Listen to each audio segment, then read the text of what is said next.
Each morning, Darius Archer is ready and eager to go to classes at King's Collegiate. Good morning, Darius. A charter middle school in East Flatbush, New York. I say this school is very wonderful because 16 years old and in the 7th grade. Good morning. Darius struggled with dyslexia, was held back 3 times at his former public school. But now in a charter school, he's thriving. in my other school, people will most likely laugh at me when I try to read something, but like in this school, they'll help me and push me to keep on reading and not stop. Oh, reading seats, guys. King's Collegiate is one of nearly 5,000 charter schools nationwide. All are publicly funded, but they're privately run. They're not wed to the curriculum established in their district and can tailor learning plans to a student's needs. Make sure you are tracking your reading. Their teachers are not protected by the union and are held accountable for their students' progress. For many low-income families living in urban neighborhoods with underperforming public schools, charters can seem like a hopeful alternative. Sounds like boot camp. Some people would say it is. We are definitely strict. We have super high expectations of ourselves and our kids, both academically and behaviorally.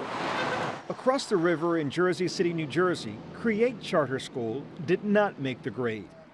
After 9 years, its doors will close for good at the end of June. You're the guy in charge. Why is this charter school closing? I think it's a lack of definition of accountability, a clear and distinct approach or process to evaluating to determine whether or not a school is innovative or is worthy to open or should be closed. So the rules are too vague, you think, for charter schools? Absolutely. And they're too subjective. In a letter to Create's Board of Trustees, the New Jersey Department of Education said poor student performance and failure to provide a structured learning environment were among the reasons the charter was not renewed. Just because we allow innovation doesn't necessarily guarantee that we're going to get completely positive results.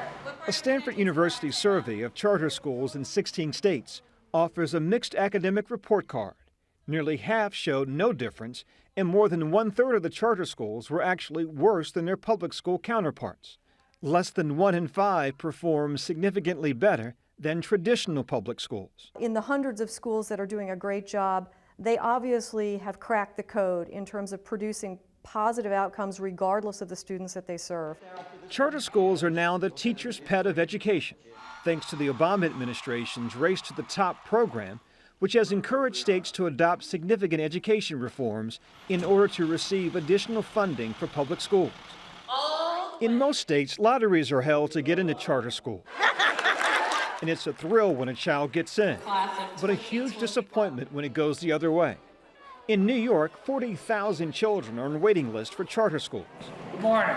Chancellor Joel Klein believes the competition will improve failing neighborhood schools, and he says teachers must be held accountable. Those that are great should get extra awards. Those that aren't should either be able to improve or else be removed from the system.